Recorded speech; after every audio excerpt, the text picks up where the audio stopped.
श्री संत एकनाथ महाराज यांचा हरिपाठ या ग्रंथ प्रकरणातला, या प्रकरण ग्रंथातला आणि सात्विक माणसांना उपदेश करणारा हा भंग आहे. विठ्ठला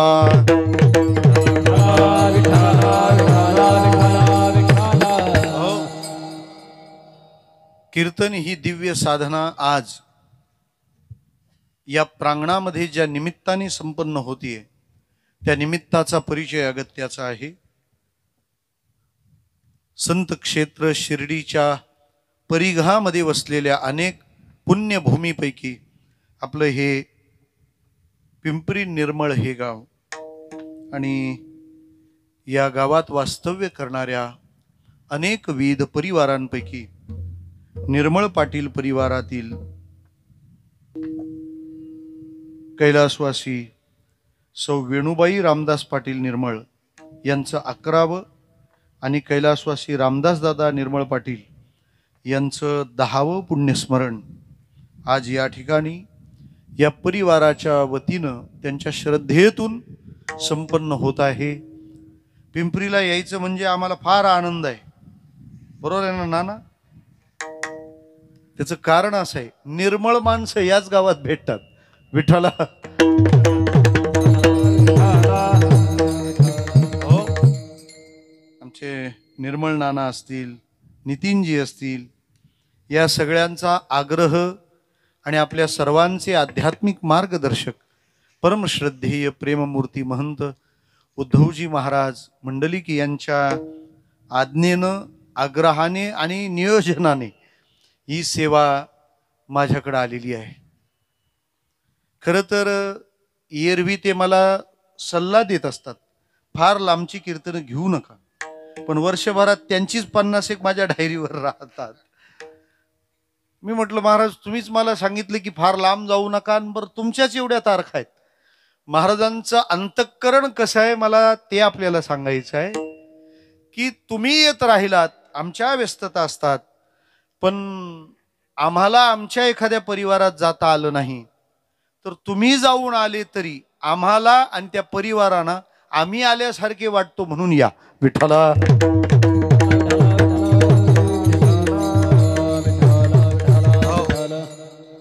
खरं तर असं आहे, दररोज जो 5 स्टार मध्ये राहतो त्याला आमचं कीर्तन ऐकणं म्हणजे चाळीत राहावं लागतं असं आहे. आता परमश्रद्धेय उद्धवजी महाराजांच्या मार्गदर्शनाखाली आपलं जीवन यापन करणारा हा परिसर आहे. आणि मी आपल्याला सांगू इच्छितो, कारण कधी कधी लांबच्या माणसांना फार सांगावं लागत नाही, पण जवळच्या माणसांना थोडं थोडं मधून मधून सांगावं लागतं की आज महाराष्ट्रामध्ये कीर्तनाच्या माध्यमातून प्रबोधन करणारी जेवढी आदरणीय श्रद्धेय काम करणारी मंडळी आहेत, मला असं वाटतं त्या सगळ्या आम्हा प्रबोधनकारांमध्ये आपल्या परिवारांना यथार्थ प्रबोधन आणि मार्गदर्शन कसं करावं हे आम्ही सगळं ज्यांच्याकडे पाहून आमचं काम करतो ते आदरणीय उद्धवजी महाराज आहेत. विठ्ठला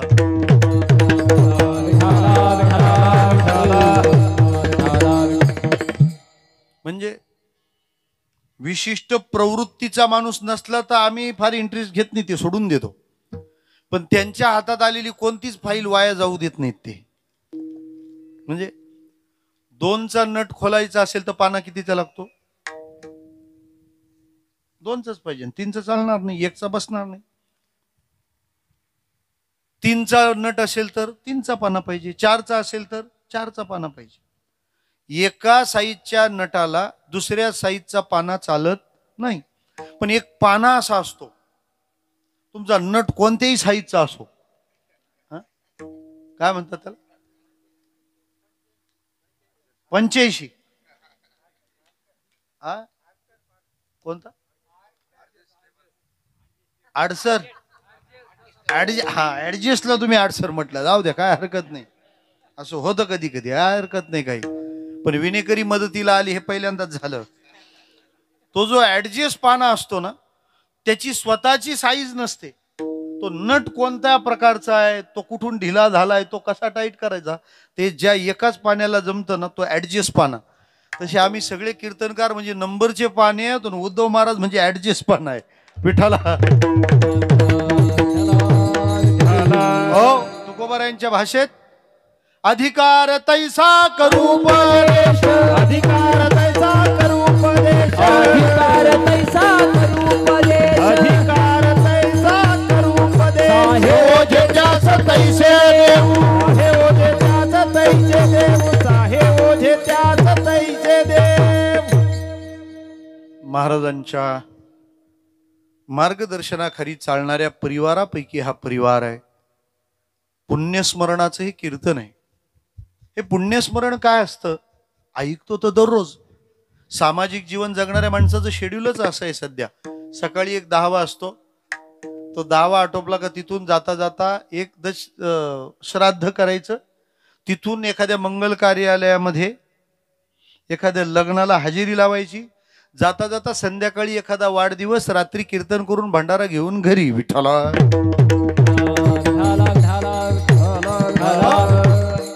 त्याचं कारण आपण समाजशील आहोत. फक्त उदरम भरणम झालं म्हणजे नाही, तर आम्हाला काही जबाबदाऱ्या आहेत आणि त्या पार पाडायच्या असतात. अलीकडे आमच्या मुंबईमध्ये एक नवीन ट्रेंड आलाय, आम्ही कुणाच्या अध्यात नाही आणि आम्ही कुणाच्या. चालेल असं जीवन? चालेल? आपल्या लहानपणी जर कोणी असा विचार केला असता तर आपण झालो असतो का, घडलो असतो का, आपण असे उभे राहिलो असतो का? कोणीतरी वेळ काढून आपल्याला शिकवलंय, कोणीतरी बोट धरून आपल्याला चालवलंय, कोणीतरी घास वळून आपल्याला भरवलंय. हे जे आध्यात नाही मध्यात नाही वाले ना, यांची हायवेला ऍक्सिडेंट झाले, हे फोन का करतात मग? विठ्ठला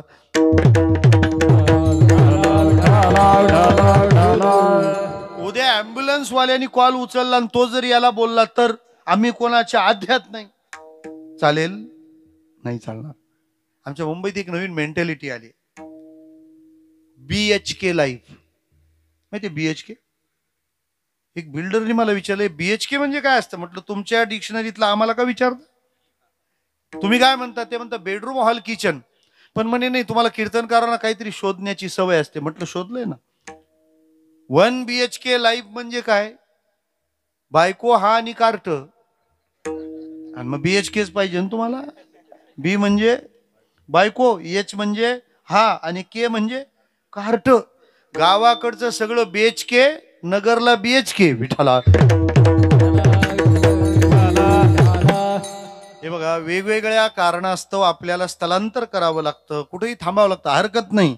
पण आपल्या गावच्या मातीची जी नाळ आहे ती तुटू देऊ नये.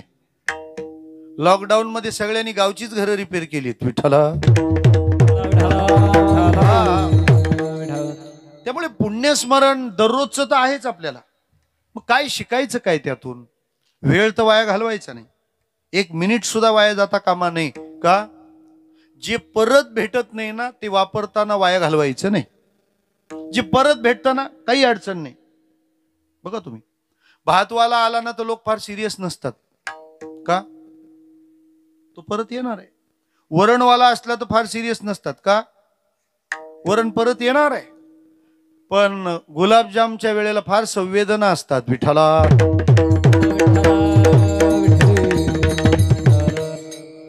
वर्णावर बरंच ऑब्जेक्शन दिसतंय. मला काय म्हणायचं आहे की आपण त्या बाबतीत संवेदनशील असतो, जे परत येणार नाही. तसं आता तुम्ही इतका वेळ इथं देताय ना, हा वेळ परत यायचा नाही. काही पण दिलं तरी येणार नाही. त्याचं वर्णन भागवतात आहे. नरदेहाचा आयुष्य क्षण न मिळे देता कोटी स्वर्ण, ते म्या नाशिले संपूर्ण आपण नाडिले. मग काय असतं पुण्यस्मरण? मी एक व्याख्या सांगतो, आपण ध्यानात घ्या. ज्यांची स्मृती तिथी असते, ज्यांचा स्मृती दिन असतो, आपण भगवंताचं स्मरण करावं आणि त्यातून झालेलं पुण्य त्या जीवाला अर्पण करावं. पुण्यस्मरणाचा पहिला अर्थ. आपण पुण्य करायचं असतं आणि ते त्यांना द्यायचं असतं. दुसरा अर्थ, कधी कधी ती व्यक्ती एवढी पुण्यवान असते अगोदरच की तिला आमच्या पुण्याची गरज नाही. मग आपण त्याच्या निमित्ताने जावं, देवाचं नाव घ्यावं आणि झालेलं पुण्य आपल्याच घरी घेऊन यावं. मोठ्या माणसाचा वाढदिवसाला जाताना रिकाम्या हाताने जाऊ नयेत. तो केकला एक महाग पडतो. विठ्ठला आपण आपलं प्रेम व्यक्त करायला जातो ना, मग त्या माणसाची आवड असेल तशी वस्तू घेऊन जातो. सचिनच्या वाढदिवसाला चाललेत, काय न्याल?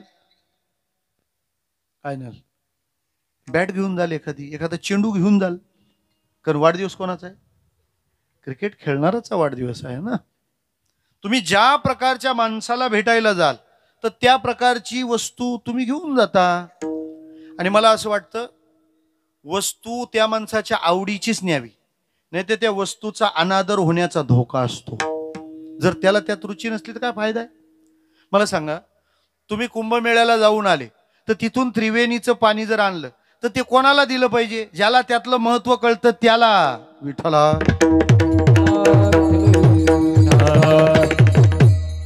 आपल्या गंगा जळाला पाहून त्यांनी हाड नाही म्हटलं पाहिजे. विठ्ठला, ते त्याच्यात सांगतात हे हे हे पाणी हे मी पिलो नाही म्हणे पाणी. अरे त्रिवेणीचं पाणी हे पिण्यासाठी नव्हतं. कशासाठी होतं? कुंभमेळ्याचं बुडी मारण्यासाठी होतं. मग जे पाणी बुडी मारण्यासाठी तो तू कशाला म्हणतो मी ते पित नाही प्यालं नाही? ते पाणी पिण्यासाठी नव्हतं. मग असं का बोले? पिण्याचा परिणाम असावा. विठ्ठला, या बाबतीत आम्ही फार नाराज आहोत. विठ्ठला, वाढदिवसाला हे आपल्यातच राहू दे, याला 5G टावर लागतो. मला काय म्हणायचं आहे, तुम्ही अरे आयफोनची मालकीन येते, तिथं राहते, स्वतःचं नाव कमला ठेवते, गोत्र अच्युत बनवते आणि बुडी मारून त्या त्रिवेणीमध्ये स्नान करते. काहीतरी महत्व कळलं असेल ना. काही तर नास्तिक डोमकावळे वाट बघत होते कुंभमेळ्यानंतर कोरोना आला तरी बरं होईल. वाट बघा तुम्ही. विठ्ठला, सामान्य समजूच नका. या गोष्टी खुळचट आणि बावलट कल्पना नाहीत. 1 महिन्याची माझी सर्दी जात नव्हती नाना. शेवटी गेलो, गंगेत स्नान केलं, दुसरं यमुनेत केलं, मग तिसऱ्यांदा त्रिवेणीवर बुडी मारली, तेव्हाच ती थांबली. अमृत स्नान ह्या कल्पना नाहीत, ते वास्तव आहे. ते वास्तव आहे. मला म्हणायचं इतकंच आहे की मोठ्याच्या वाढदिवसाला तुम्ही काही भेट घेऊन जाता, पण तो वाढदिवस झाला, तुम्ही त्याला भेट दिली की परत येताना तो तुम्हाला रिकामा येऊ देत नाही. तो तुम्हाला पण काहीतरी देतो. त्याला काय म्हणतात? पोरं कुठे? आपण वाढदिवसाला गेलो तर आपण त्याला दिल्यावर तो पण आपल्याला काहीतरी देतो. त्याला काय म्हणतात? त्याला काय म्हणतात? हा हा, बरं झालं घरूनच गिफ्ट आलं ते. त्याला रिटर्न गिफ्ट म्हणतात. तसं मोठ्या माणसाच्या तुम्ही पुण्यस्मरणाला गेले ना तर तुम्ही तुमचं पुण्य त्याला द्यायची गरज नाही. तुम्ही तिथं जाऊन भजन करा आणि ते पुण्य घेऊन या. दुसरा अर्थ पुण्यस्मरणाचा. तिसरा अर्थ असा आहे, तो माणूस इतका पुण्यवान असतो की तुम्हाला पुण्य कमवायला देवाचंच नाव घेतलं पाहिजे असं नाही. ज्याचं पुण्यस्मरण आहे त्याचं नाव घेतलं तरी पण पुण्यवंत व्हावे. पुण्यवंत भावे घेता सज्जनाची नावे, घेता सज्जनाची नावे, घेता सज्जनाची नावे. पुण्यवंत भावे घेता सज्जनाची नावे, घेता सज्जनाची नावे, घेता सज्जनाची नावे.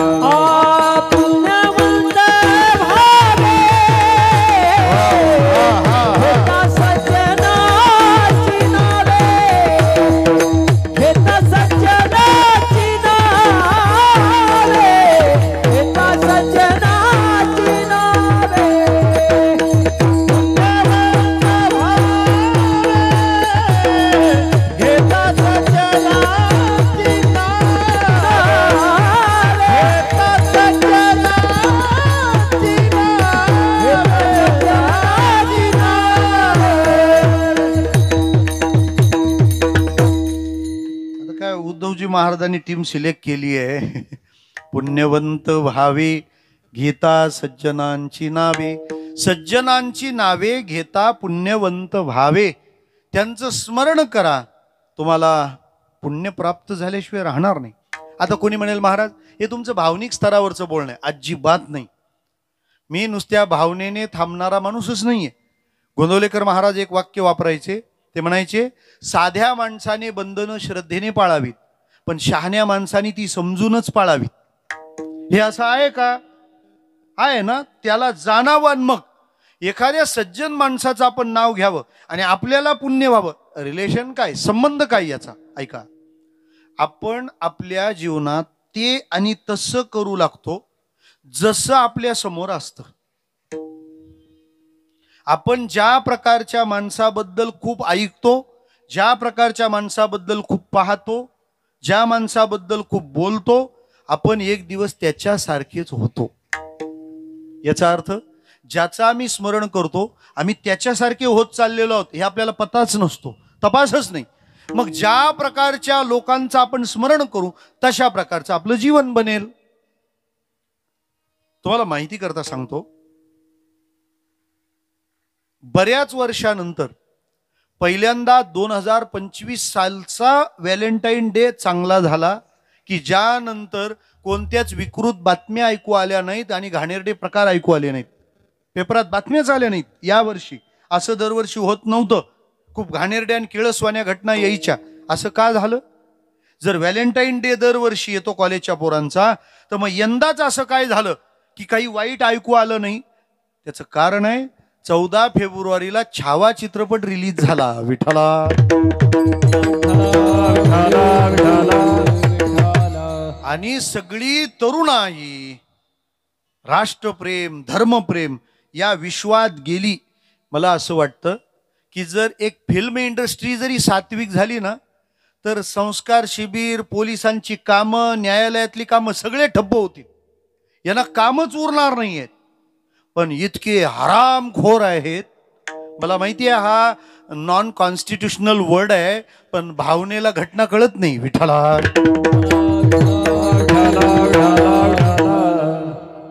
कीर्तनांची गरज राहणार नाही जर फिल्म इंडस्ट्री सज्जन बनली तर. काय दाखवताय तुम्ही? गंजाड्यांचे लाईव्ह दाखवता. चोरांवर तिसरा चौथा चित्रपट येतो, धूमचा चौथा एपिसोड, आणि त्यातला हिरो काय करतो? फक्त चोऱ्याच करतो.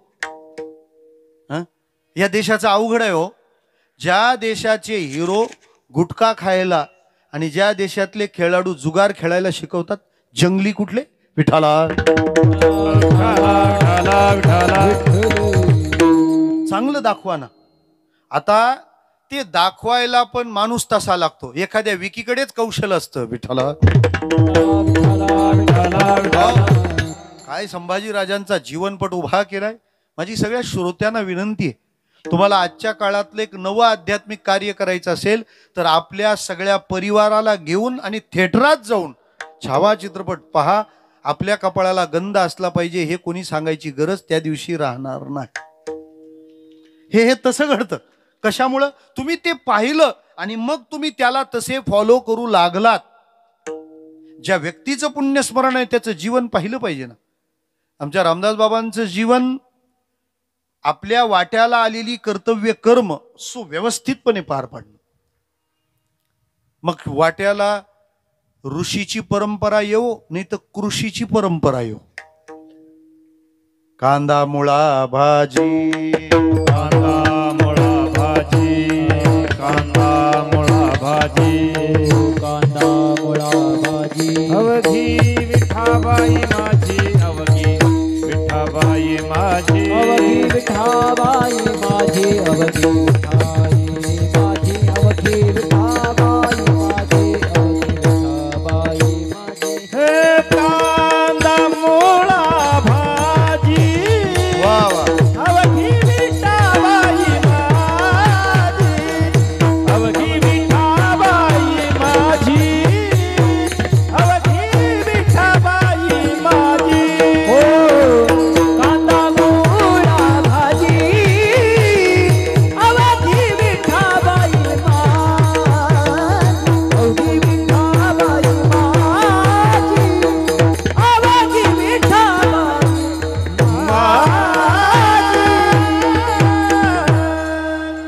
आपण करत आहोत त्या कामाला हीन लेखणं म्हणजे काम हीन आहे असं नाही, लेखणारा हीन आहे. काम कोणतंही असो ना. सप्त्याची पंगत बसते ना, वाढायला कोणी कोणतंही कामाला जाऊ, पण माणसं तिथं उड्या मारतात, पळत येतात. कुठं? जिथं पत्रावळ्या उचलायला घेतलेल्या असतात त्याच्यावरून भांडणं असतात. थांब थांब, मला उचलू दे, मला उचलू दे. का? कारण आपली श्रद्धा काय, जो पत्रावळ उचलतो जेवलेल्याची ते पुण्य त्याला मिळतं. केव्हापासून पत्रावळीला एवढं प्रतिष्ठेचं जीवन मिळालं? त्याचं कारण आहे, पांडवांच्या पंक्तीत हे काम गोपाल कृष्णानं केलं होतं.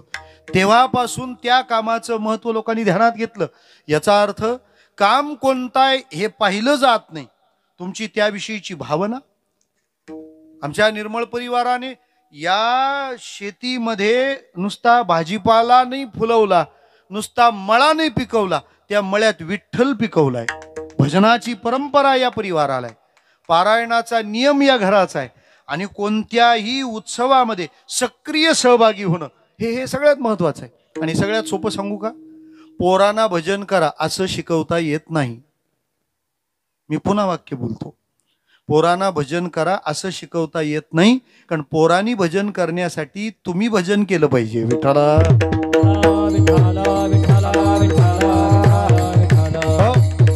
त्याच्यामुळे पोरांना भजन करा असं सांगूच नका, तुम्ही भजन करा.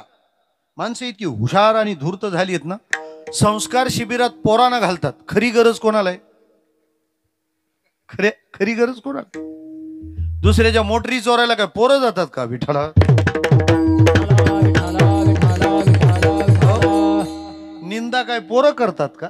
द्वेष काय पोरं करतात? मत्सर काय पोरं करतात? खरं बाल संस्कार शिबिर आहे ना नाना, कोणाचं पाहिजे बरं? संस्कार कोणावर? ज्याच्यात विकार नाही त्याच्यावर संस्कार कशाला? संस्काराची गरज त्याला आहे ज्याच्यात विकार आहे. त्यामुळे ज्ञानोबाराय म्हणालेत ना, एखादा माणूस जर 4 माणसात शिष्टाचार सांभाळतो, अत्यंत नम्रपणाने वागतो, आपल्या अस्तित्वाने सगळ्यांना आनंद देतो ना, कोणी सांगायची गरजच नाही हा माणूस घरंदाज आहे. का? त्याचा व्यवहार सांगतो की हा चांगल्या घरातून आलेला माणूस आहे. ही माती काही जाहिरात करते का? माझ्या अंगातलं कसं आहे ते म्हणतात, तू बोलूच नको का? तुझ्यात पेरलेलं कसं उगवतं त्यावरून ठरणार आहे का? भूमीचे मार्दव सांगे कुंभाची लवलव, नाना आचार गौरव सुकुलीनांची. आंब्याच्या बागेत काही पोरं शिरली होती. पूर्वी आंब्याच्या बागेत पोरं शिरायची, आता आंब्यांच्या बागा वाट पाहत आहेत पोरं कधी येतात.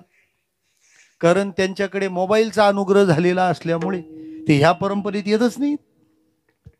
आत्ता येताना मला वाटतं शिर्डीत की असं कुठंतरी एका बागेच्या बाजूला मी बोर्ड वाचला, मुलांनो खेळायला या, मोबाईल बाजूला ठेवा. मला तो काळ आठवतो, आमच्या लहानपणी खेळायला गेल्यावर किती पोरांना आयांनी बदडवलंय धरून. आता पुन्हा आया बदडवायला लागल्यात का? खेळायला जात नाही. विठ्ठला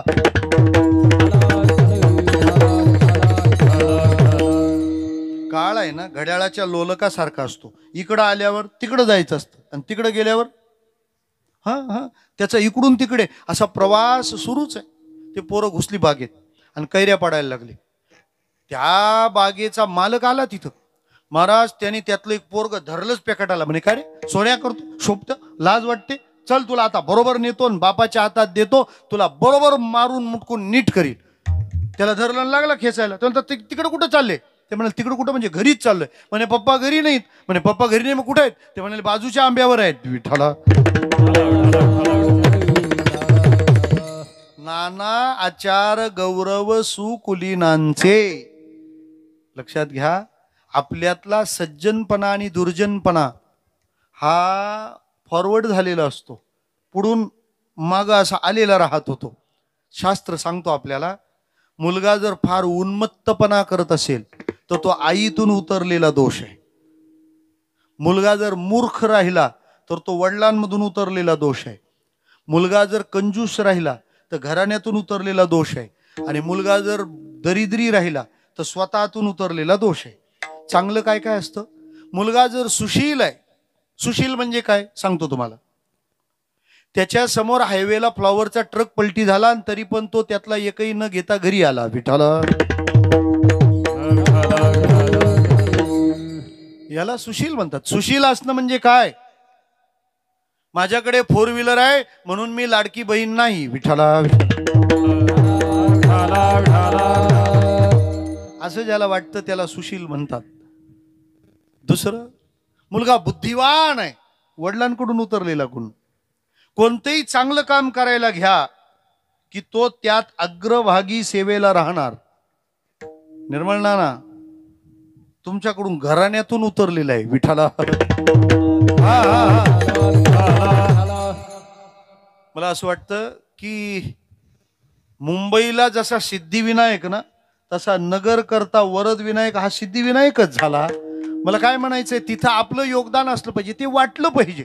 आणि ते आपल्याला असून वाटत नाही, ते घराण्यातून असलं पाहिजे, तेव्हा तो उदार हस्त मोकळा होतो. मला काय म्हणायचंय, तसं भाग्य हे तुमच्या कपाळाने सिद्ध होतं ना, तसं आपल्या जीवनामध्ये आपण पुण्य संपादन केलं पाहिजे. ही परंपरा सांगणारी कुणीतरी लागतात.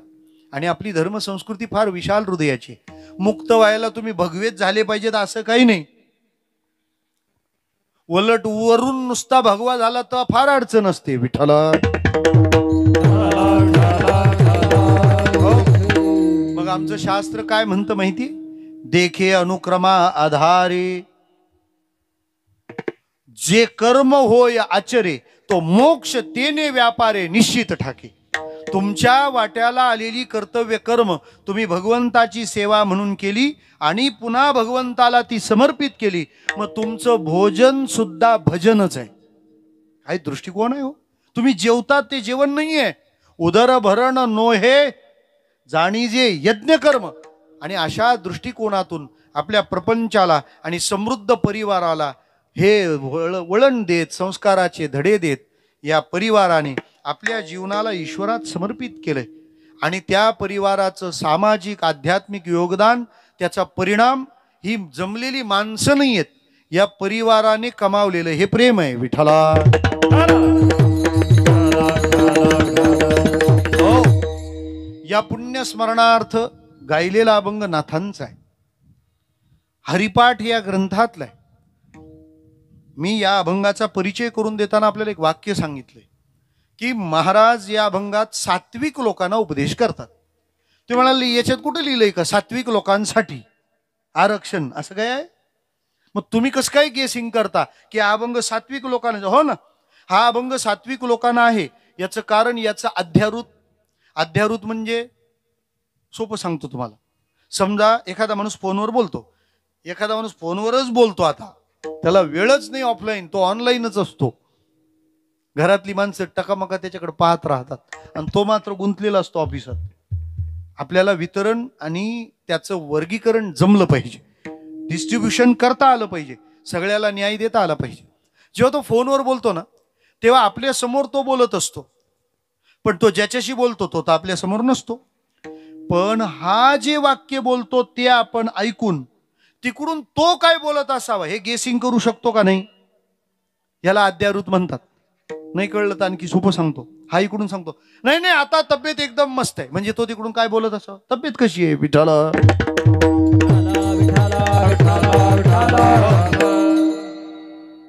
म्हणजे सांगतो ना तुम्हाला, एखाद्या माणसाला जर आपण विचार आल्या जर सांगितलं, ए आंघोळ करून ये जा, याचा अध्यारूत काय? बिना आंघोळीचा आलाय. माणसाने आंघोळ करूनच आलं पाहिजे. आणि आंघोळ करून आल्यावर पण लोकांनी म्हटलं पाहिजे आंघोळ करूनच आलाय विठ्ठला. काहींचं फार अवघड राहतं. भगवद्गीता जशी आहे तशीच आपण छान असलो पाहिजे, कारण आपण समाजाचे घटक आहोत. आपल्या अस्तित्वाने आमच्या ते नाशिकला एक भागवताचार्य आहेत चंद्राद्री, फार वेगळ्या विश्वातला माणूस आहे. ते एक कीर्तनाला जाताना ते पायाला अत्तर लावतात. वरचा भाग आहे ना, तो सगळा अत्तर लावून असतो. मी त्याला म्हटलं, गुरुजी तुमचं वय 70-75 क्रॉस झालंय, हे पायाला अत्तर लावून जातात? ते म्हणतात, अहो लोक आपल्याला नमस्कार करतात, पायाला अत्तर लावलं तर नमस्कार करताना त्यांना थोडंसं बरं वाटावं म्हणून मी माझ्या पायाला अत्तर लावतो. काय भावना आहे ना, काय भावना आहे, काय भावना आहे महाराज, काय भावना आहे. म्हणजे मी माझ्यासाठी करतो ते कर्म करतानाही त्यात समाजाचा थोडासा विचार मी केला विठाला.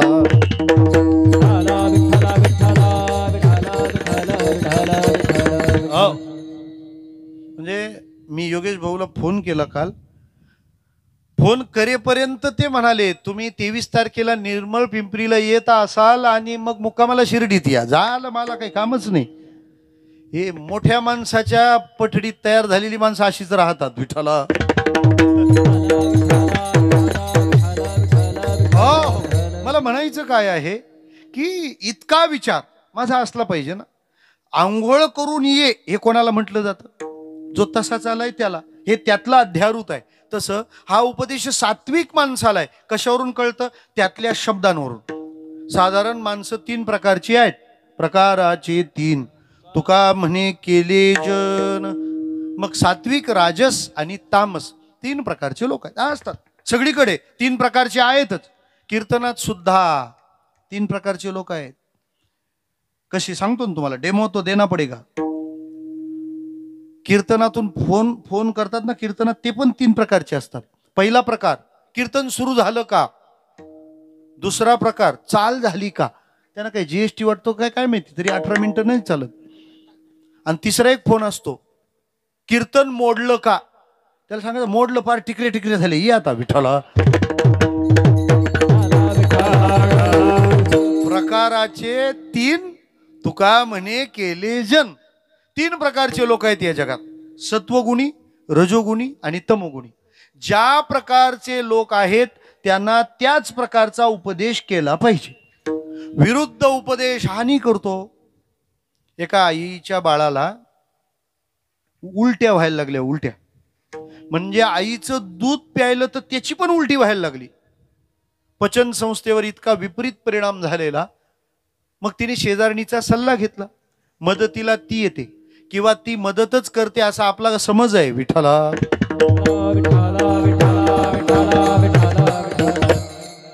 लोकांना वाटतं कोरोनाच मोठा व्हायरस आहे.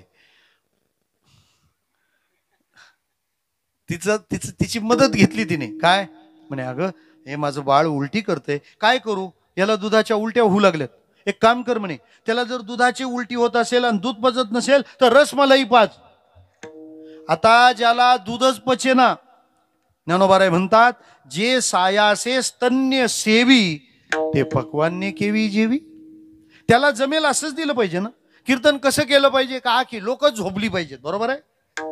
ते पूर्वी लोक सूचना करायची, कीर्तनात माणसांनी झोपू नये. मी म्हणतो माणसं झोपतील असं कीर्तनच करू नये. विठ्ठला त्याचा पोत ओळखा, त्याची क्षमता ओळखा आणि त्या क्षमतेनुसार त्याला द्या. त्याचा विचार व्हायला पाहिजे. मग सत्वगुणी असेल तर तसा उपदेश, रजोगुणी असेल तर तसा उपदेश आणि तमोगुणी असेल तर तसा उपदेश. बरं, उपदेश करताना त्याला रोग काय तो तर कळला पाहिजे ना. मी या तिघांचे तुम्हाला 3 दोष सांगतो. एक, तमोगुणी माणूस काहीच करत नाही, रजोगुणी माणूस चांगलं करत नाही आणि सत्वगुणी माणूस लवकर करत नाही. कळलं? तमोगुणी माणसाचा प्रॉब्लेम काय बोला. तुम्ही लक्षात ठेवत नाही, हा पण प्रॉब्लेमच आहे ना. तमोगुणी माणसाचा प्रॉब्लेम, तो काहीच करत नाही. रजोगुणी माणसाचा प्रॉब्लेम, तो चांगलं करत नाही. आणि सत्वगुणी माणसाचा प्रॉब्लेम, तो लवकर करत नाही. म्हणजे त्या अडलेल्या गाड्या जर काढायच्या असतील तर तिथले सिग्नल क्लिअर केले पाहिजेत. तमोगुणी माणसाचा प्रॉब्लेम, भगवद्गीता पहा आपण, तमस्त्वज्ञानजं विद्धि मोहनम सर्वदेहिनां प्रमादालस्य निद्राभिस तन्निबध्नाति भारत. प्रमाद, आळस आणि निद्रा हे तमोगुणाचे प्रभाव आहेत. सर्वेंद्रिया जाढ्य मना माझी मौढ्य माल्यांती दार्ढ्य आलस्याचे अंगे अंग मोडामोडी कार्य जाती अनावडी नुसती परवडी जांभह्यांची. नुसत्या जांभहेच देतो आणि बस झोपाच काढायच्या, दुसरं माहितीच नाही. एकाची बायको माहेरी जायला निघाली. तिने सांगितलं जाता जाता, अहो उठा, मी माहेराला चालले, जर दरवाजा लावून घ्या. तू झोपेत तिला सांगतो, तू वय पुढं जा, मी घेतो लावून. महाराज 2 दिवसांनी ती परत आली. हा झोपलेलाच होता. तिने परत त्याला उठवलं, अहो उठा. तो म्हणतो, तू जा ना, मी घेतो दरवाजा लावून. विठ्ठला राहू द्या, ऊन पण लय, जास्त त्रास देण्यात काही अर्थ नाही. पण मला काय म्हणायचं आहे, अरे ती 2 दिवसांनी जाऊन आली, हा पठ्ठ्या तसाच. याला म्हणतात तमोगुण. काही माणसाला शेतीत हल्ली काही दम नाही. त्याला धंदा धंदा चालत नाही, नोकरी तू करणार काय? गादीवर लोळणाराला पाण्यातलं पोहणं कधीच जमणार नाही. पाण्यातलं पोहणं शिकायला पाण्यात उतरावंच लागतं. आणि महाराज तमोगुणी लोकांवर एवढा राग आहे ना, महाराज म्हणतात हा काय कामाचा काय, आला तसाच गेला. परिपाठ सव्यसाची मूर्तीला होनी देहाची, खंती करीती कर्माची ते गावंडेगा. प्रत्येकाने कार्य केलं पाहिजे. भगवद्गीता म्हणते जो कर्म आचरत नाही ना तो खरा गावढळ आहे. त्याला ती नागरिक म्हणायला तयार नाही. अडाणी कोण? जो कर्म करत नाही. तुमच्याकडे देवानं दिलेल्या सामुग्रीचा विनियोग करून तुम्ही तुमचं विश्व उभं केलं पाहिजे महाराज. आणि करायचं ठरवल्यावर काय होणार नाही? केल्याने होत आहे रे, आधी केल्याची पाहिजे. सांगतो ना तुम्हाला, गुजरातमध्ये द्वारकेहून सोमनाथकडे येताना चोरवाड नावाचं गाव लागतं. त्या गावच्या पेट्रोल पंपावर एक पोरगा दुसऱ्याच्या गाड्यांमध्ये दुसऱ्याच्या पंपावर पेट्रोल भरायला होता. आज त्या मुलाचे देशातल्या प्रत्येक रस्त्यावर पंप आहेत. त्या पोराचं नाव धीरूभाई अंबानी. विठ्ठला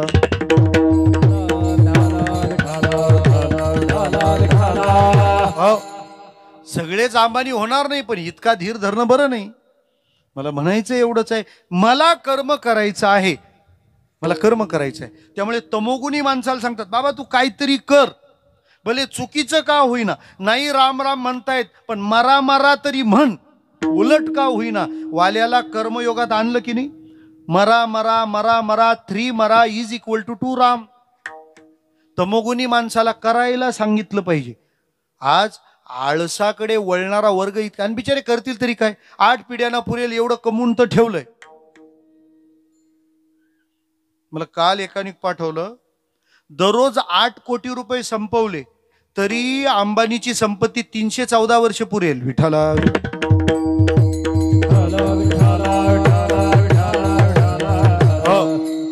तरी पण कमावलेच पाहिजेत ना. पोराच्या लग्नामध्ये 5,000 कोटी रुपये संपवले. किती? 5,000 कोटी, जे कुंभमेळ्याचं बजेट होतं.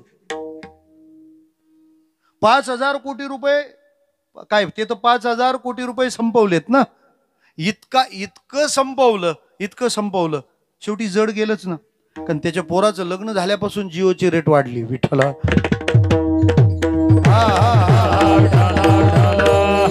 गप्प बसायचं नाही. तमोगुणी माणसाला सांगितलंय कर, काम कर, काहीतरी इकडूनच उचल तिकडे ठेव.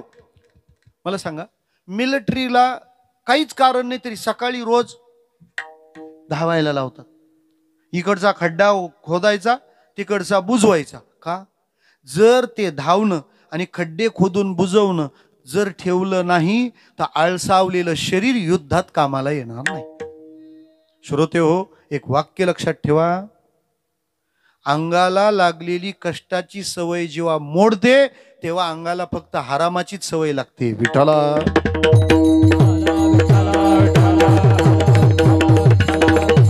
हो, पण एक सांगू का, कष्टानं जो जगणार आहे तो आणि हरामाने जो जगणार आहे तो, हरामाने जगणारा माणूस कष्टाने जगणारावरच अवलंबून आहे. पण कष्टाने जगणारा माणूस हरामावर जगणाऱ्यावर अवलंबून नाही. हे कष्टाच्या जगण्याचं वैभव आहे. तमोगुणी माणसाला तू काहीतरी कर असं सांगतात. रजोगुणी माणसाला काय सांगतात? तू चांगलं कर. कारण तो करतो पण त्याच्याकडून चांगलं होईल असं काही नाहीये. म्हणजे तो सप्त्याला पंगत पण जोरात देतो आणि वरात पण जोरात असते. विठ्ठला म्हणजे तो इकडं पण असतो तो तिकडं पण असतो. इकडचा एक माणूस मुंबईला आला. आता मुंबईला लोकल आहे, लोकल आहे ना, त्यामुळे लोकल आहे. तो कसाऱ्याला आला. कसाऱ्याला आल्यानंतर त्याने विचारलं, हे गाडी मुंबईला जायचंय म्हणे, इथंच येईल म्हणे. इथंच येईल पण कुठून येईल म्हणे? मुंबईहून येईल म्हणे. मुंबईहून येईल आणि परत मुंबईला जाईल. तिला वळायला जागा कुठे, टर्न घ्यायला टर्निंग पॉईंट कुठे आहे? ते म्हणाले या गाडीला टर्न घ्यायला जागा लागत नाही. म्हणाले का? ही गाडी इकडून पण चालते आणि इकडून पण चालते. बऱ्याच गाड्या अशाच राहतात. विठ्ठला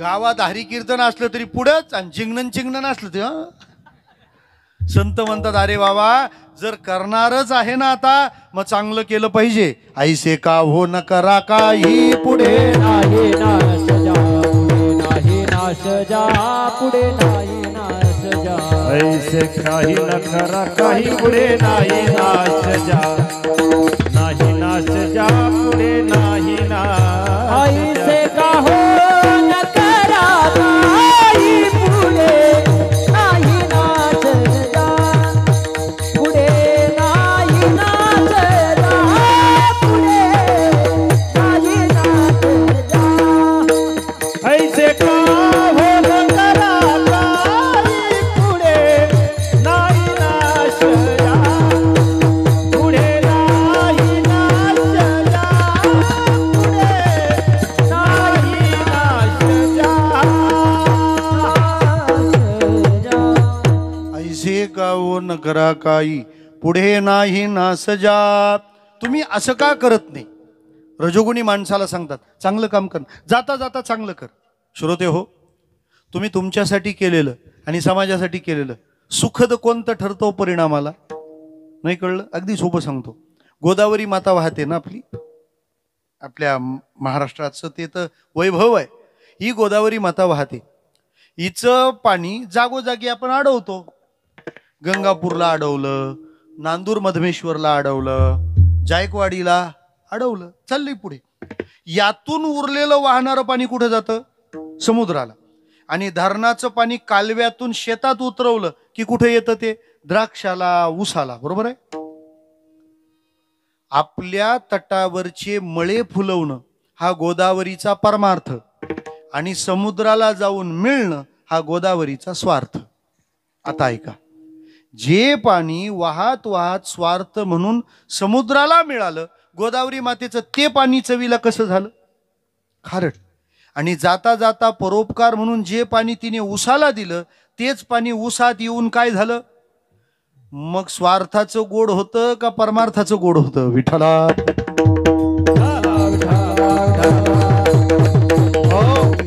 रजोगुणी माणसाला सांगितलंय तू चांगलं कर, आणि सत्वगुणी माणूस ना जरा रिलॅक्स असतो, जाऊ बघू हो नाही नाही नाही ते म्हणतात. तमोगुणी माणसानी करावं, रजोगुणी माणसानी चांगलं करावं आणि सत्वगुणी माणसानी लवकर करावं. का लवकर करावं? महाराज म्हणतात देह तसाच राहील पण संपलेल्या आयुष्यानंतर इच्छा असली तरी, संकल्प असला तरी ते कर्म करता येणार नाही. जसं रातराणीची फुलं सकाळी पण झाडावरच राहतात, पण एकदा दिवस उजाडला की त्यांच्यातला सुगंध निघून जातो. सुगंध निघून गेलेलं झाडावरचं फूल जसं ओसाड आहे तसं आयुष्य संपलेलं शरीर सुद्धा ओस आहे. म्हणून तुम्ही घाई केली पाहिजे पहिल्या चरणात. परिमळ गेलिया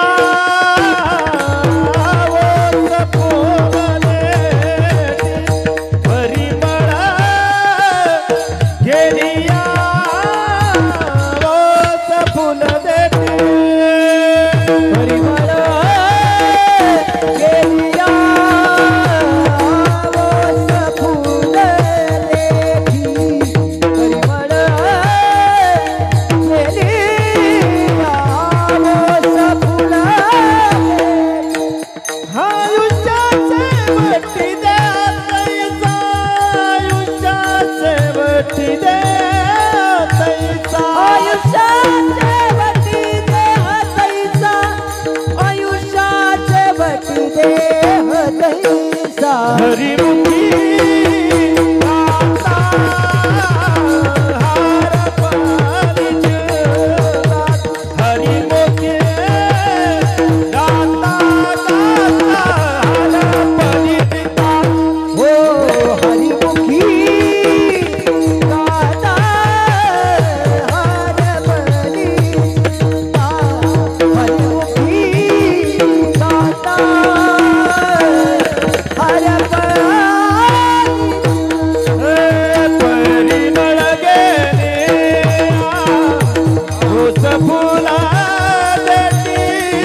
मिळिया ओस फुल देठी, आयुष्या शेवटी देह तैसा. देह राहतो पण आयुष्य निघून जातं, आणि आयुष्य निघून गेल्यानंतर तुमचा संकल्प कितीही मोठा असला आणि करायचं काही ठरवलं असलं, होत नाही. त्या कृतीला त्याच वेळेला न्याय द्यायचा असतो. आपल्या वाङ्मयामध्ये कालिदास नावाचा महाकवी होऊन गेला. दुर्दैवाने लोकांना देवदास इतका पण तो माहित नाही. विठ्ठला, हो, त्या कालिदासाने एक महाकाव्य लिहिलंय, त्याचं नाव आहे रघुवंश. त्या रघुवंशामध्ये जो रघुवंश होता म्हणजे रामप्रभूचा वंश, त्या वंशातले राजे कोण कोण झाले, ते कसे कसे जगले, त्यांनी काय काय केलं, या सगळ्याचं इतिवृत्त आहे. त्यामध्ये कोणत्या वेळेत आयुष्याच्या टप्प्यात काय केलं पाहिजे त्याची यादी आहे. मी सांगतो, तुम्ही ऐका. जगातलं ते आयडियल लाईफस्टाईल आहे, अंडर द स्काय, या आकाशाखालची आदर्श जीवन पद्धती. ते म्हणतात प्रत्येकाने आपल्या आयुष्याचे 4 तुकडे करायचे. तुकडे तुकडे नका करू. त्या 4 तुकड्यात कुठं काय बसवायचं ते ऐका. 100 वर्षे जगतो असं गृहीत धरा. आता ते फक्त गृहीतच धरायचं, जगायचं नाहीच आहे. त्यामध्ये पहिल्या प्रत्येक तुकडा 25-25 वर्षाचा आहे. म्हणजे 25-25-25-25 काय करायचं ते ऐका. बाल्यभ्यस्त विद्यानाम यौवने विषयेषिणाम वार्धक्ये मुनिवृत्तीनाम योगेनांते तनुत्यजाम. असं तुम्ही जगत असाल तर तुम्ही जीवन परिपूर्ण जगलात असं त्याला म्हणायचं आहे. आपलं अवघड राहतं. जन्म आला ह्याला कशातच काही नाही.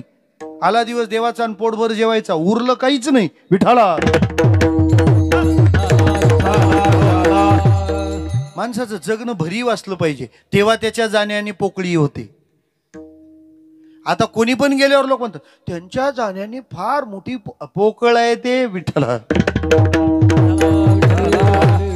कारण पोकळी त्याच्या जाण्याने आहे ज्याची कामगिरी भरीव आहे. काय आपल्या वाचून काय अडतं का महाराज? मरो कोणी पण, स्मशानात भाषणं चांगलीच असतात.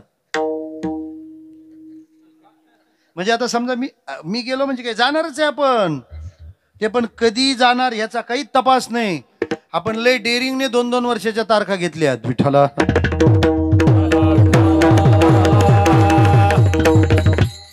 मला एका आळंदीच्या विद्यार्थ्यांनी विचारलं, ना तुमचं कोणतंच कीर्तन पडलेलं मला आठवत नाही म्हणे.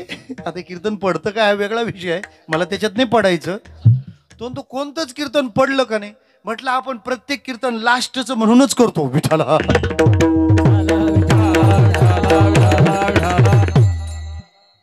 मला म्हणायचं काय आहे, भाषणं सगळ्यांची चांगलीच होणार आहेत. कोणीही जाओ, तुम्ही मी कोणी पण मग आपल्याबद्दल जेव्हा ते लोक, ते नेते चांगलं बोलत राहतात ना, ते भाषण हा अभ्यासाचा स्वतंत्र विषय आहे. आता त्याच्यात नवीन पॅटर्न आलाय.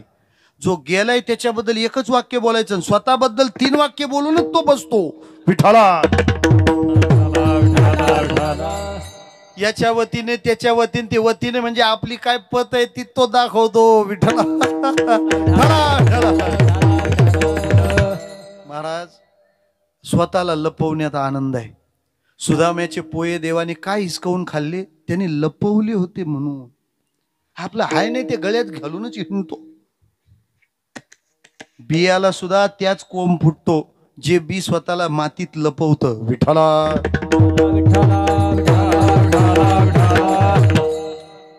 आम्ही सांगत असतो आम्हाला नॅचरली जगू द्या ना, नॅचरल जगू द्या ना. आईस्क्रीम सुद्धा तेच चांगलं आहे. मला म्हणायचं काय आहे, नॅचरल आम्हाला वाटलं, केलं नाही केलं अट्टाहास नको. लक्षात घ्या, कीर्तीचं नियोजन नाही करायचं, कारण कीर्ती हा परिणाम आहे. तुम्ही कार्य करत चला ना. खरंच जेव्हा आपण काम केलेलं असतं ना, तेव्हा गावातल्या प्रत्येक माणसाच्या डोळ्यातून अश्रू गळतात. खरंच हा माणूस असा होता, खरंच हा माणूस असा होता. जेव्हा आपण तसे नसतो, तिकडं चांगलं बोलण्याची स्पर्धा लागलेली असते ना, तर ते लोक एकमेकाच्या अंगाला अशी बोटं लावतात.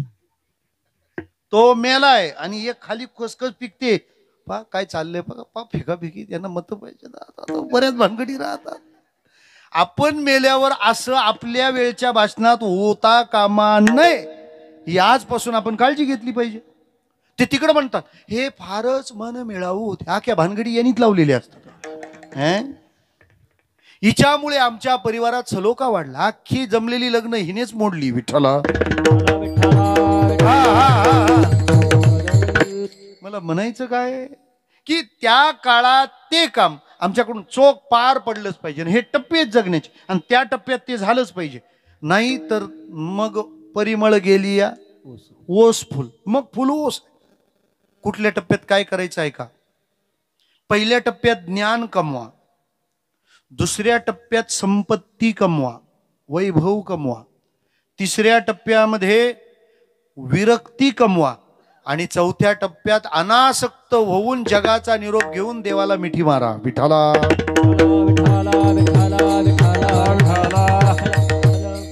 पहिल्या टप्प्यात ज्ञान कमवा. ज्ञान भाले अभ्यास तर काय ग्रास्पिंग पॉवर असते पोरांची, आहे का नाही? मान्य करताना सांगतो तुम्हाला, तुम्ही जर नवीन फोन घेतला आणि तुम्हाला त्यातलं जर काही समजलं नाही, कळलं नाही, तर तुम्ही कोणाची मदत घेता? तुम्ही खरे बोलणार असाल अशा आशेनं मी तुम्हाला विचारलंय. हा कोणाला सांगणार? ए बघ रे पोरा, ए काय मला समजे ना, हे बघ जरा बघ. ते एवढं वस्तात बिलंदर राहतं त्याच्यात, ते सगळं 1-2-4 मिनिटात काय लोड करायचं, काय लोड डाउनलोड अपलोड सगळं काही करून त्याचा फोटो पॅटर्न लॉकला ठेवूनच तो आपल्याला मोबाईल देतो. हा मोठी माणसं काम करताना असंच करतात. आपली गरज पडलीच पाहिजे. विठाला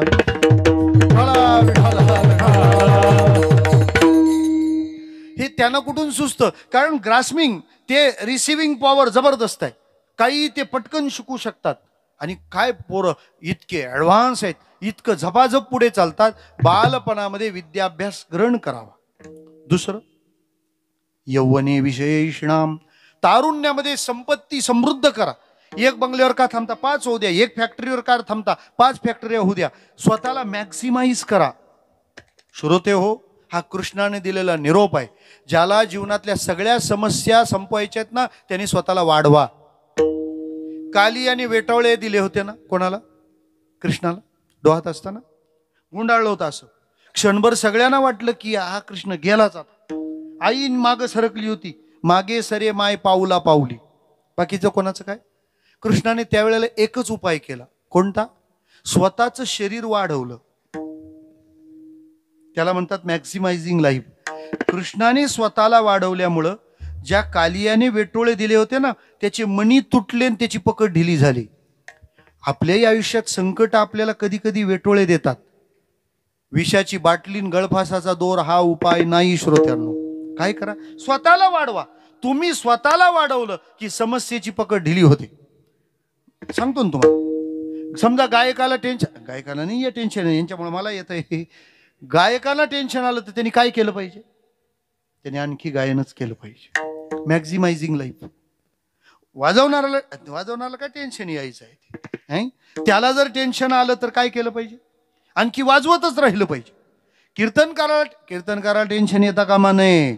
त्याला टेन्शन करण्याचा अधिकार नाही. डॉक्टर आजारी नाही पडला पाहिजे. विठ्ठला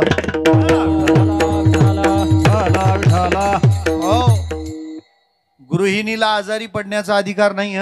कारण ती घराची डॉक्टर आहे आणि डॉक्टरच आजारी पडला, तो पेशंटला कसं काय बरा करायचा?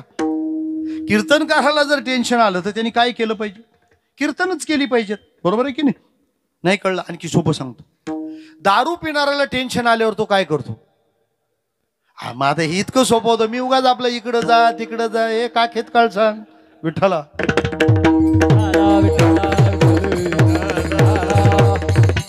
हे पिणारी एवढे लबाड राहतात ना, एवढे लबाड. ते काय सांगतात माहिती? टेन्शन आलं. तुला काय टेन्शन येतं? आमच्या माता माऊल्यानं येतं का टेन्शन? त्यांना इतकं टेन्शन येतं, त्या कधी हा मार्ग निवडतात का? ऍक्च्युली टेन्शन नसतं आलेलं, याला प्यायची असते. श्रोते हो, या जगात तोच माणूस दारू पितो ज्याचं स्वतःच्या परिवारावर प्रेम नाही. विठ्ठला या वाक्याचा अर्थ संध्याकाळपर्यंत लावत बसलात तरी मला चालणार आहे. तुम्ही अभ्यास करा या विधानाचा. महाराज असं का बोलले? नाही कीर्तन लक्षात राहिलं तरी एवढा विचारात घ्या. तोच माणूस दारू पितो ज्याचं बायकोवर प्रेम नाही. तोच माणूस दारू पितो ज्याचं परिवारावर प्रेम नाही. का? अरे 4 दिवस जास्त जगला तर परिवाराच्या सोबत राहण्याचा आनंद तर आहे ना. मी असं अजिबात म्हणत नाही आज का देव आणि संत सांगतात म्हणून पिऊ नका. तुमच्या परिवारावर प्रेम करता म्हणून तर पिऊ नका. कारण ते देव धर्म सांगून दमलो आम्ही. आता आता इथपर्यंत आलो विठाला.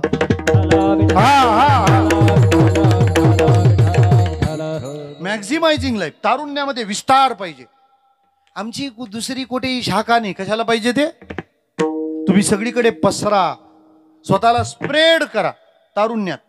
एकदा म्हातारपण आलं ना, वार्धक्ये मुनिवृत्ती नाम, 50 नंतर माणसाने विचार करायला सुरुवात केली पाहिजे की आता काय करायला हवं, कोणतं बरोबर येणार काय आणि इथंच राहणार काय.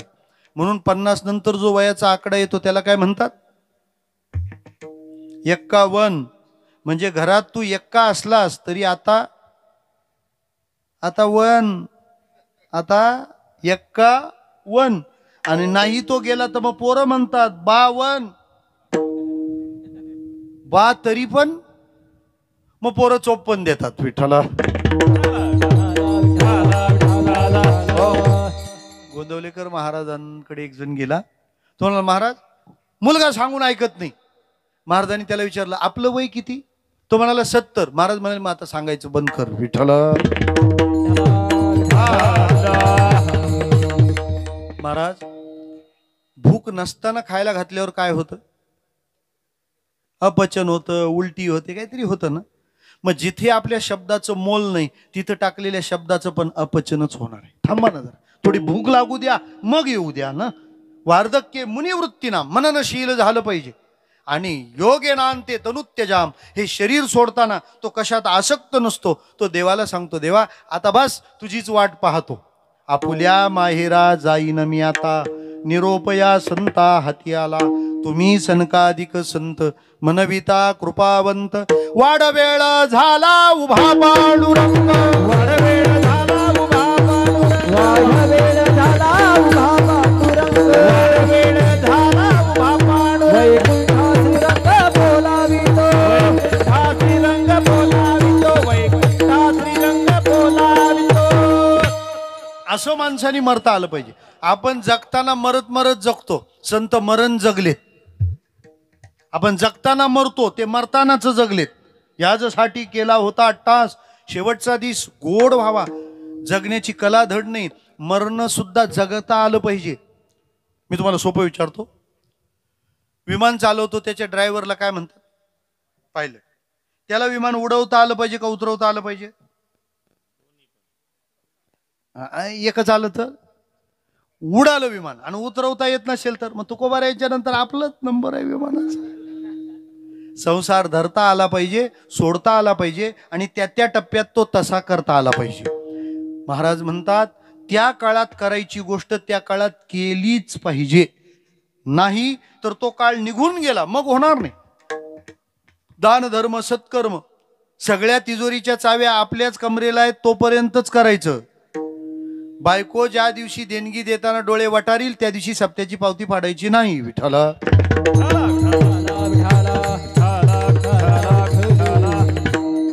कारण तुकाराम महाराज म्हणाले, धर्म तयासीच घडे जया स्वाधीन भाजरे.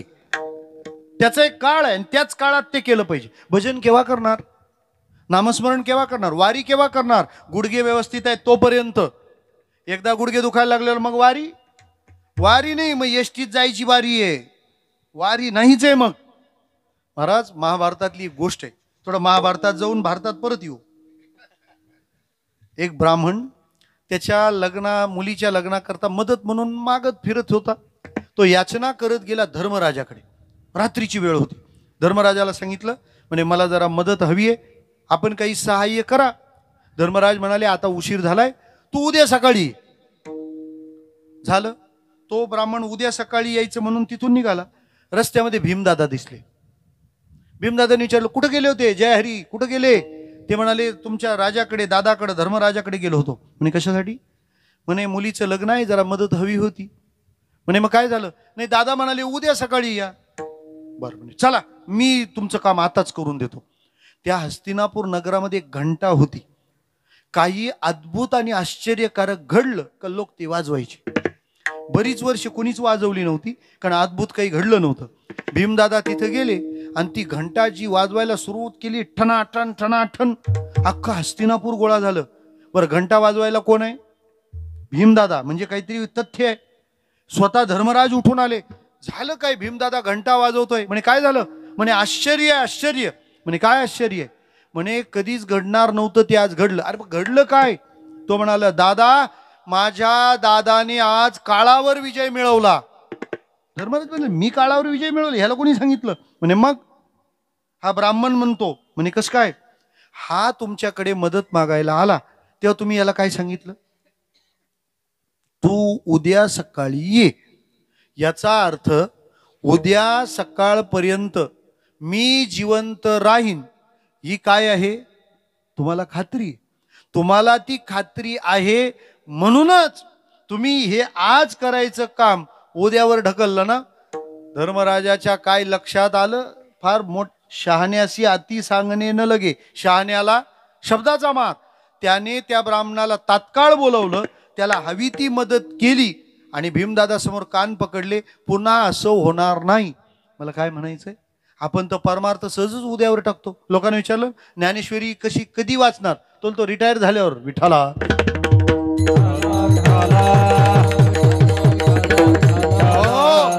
मला काय म्हणायचं आहे, ते काम केव्हा केलं पाहिजे? आता पारायण होतात ना, ज्ञानेश्वरीची पारायण. ज्यांच्यासाठी ज्ञानेश्वरी ती आहेत का वाचायला? ज्ञानेश्वरी अर्जुनासाठी आहे. अर्जुन म्हणजे आजचा समाजातला युवक. ज्ञानेश्वरी युवकांसाठी लिहिली आणि वाचायला दोन्ही बाजूची हाफ तिकीट. एक तर सगळी लहान मुलं, नाही तर सगळी म्हातारी माणसं. मी असं म्हणणार नाही की वृद्ध लोकांनी ज्ञानेश्वरी वाचू नये, पण ती ज्यांच्यासाठी आहे त्यांनी वाचली पाहिजे. ती अर्जुनासाठी. अर्जुना कसा चालेल? विठाला.